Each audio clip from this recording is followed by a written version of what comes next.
Je vais vous donner mon avis sur le film 28 ans plus tard, film réalisé par Danny Boyle, sans spoiler. Il faut savoir que ce film, je l'attendais beaucoup et que c'est le film d'horreur que j'attendais le plus cette année. Récemment, j'ai découvert donc les films 28 jours et 28 semaines plus tard.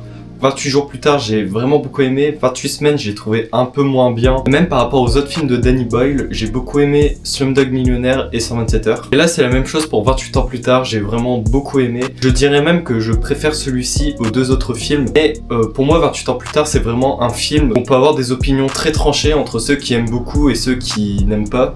Parce que c'est un film qui est assez particulier et surprenant pour le genre. Car on a un petit peu la même idée que 28 jours plus tard sur par exemple les mouvements de caméra. On a un peu un côté documentaire et tout. Et puis même le film il a été tourné à l'iPhone alors qu'à l'époque de 28 jours plus tard on était sur des petites caméras aussi. Et ce que je veux dire c'est que dans 28 ans plus tard il y a pas mal de séquences assez expérimentales. Je pense par exemple à des séquences de montage qui peuvent être alternées. Ou même pour des séquences où les personnages tuent des gens.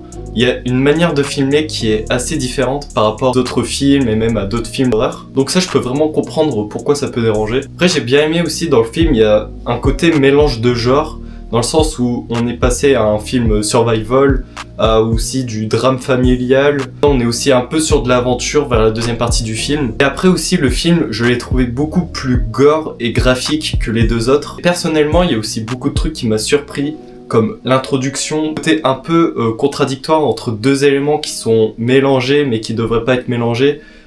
Ça m'a vraiment surpris. Ça dégage un truc qui est vraiment perturbant.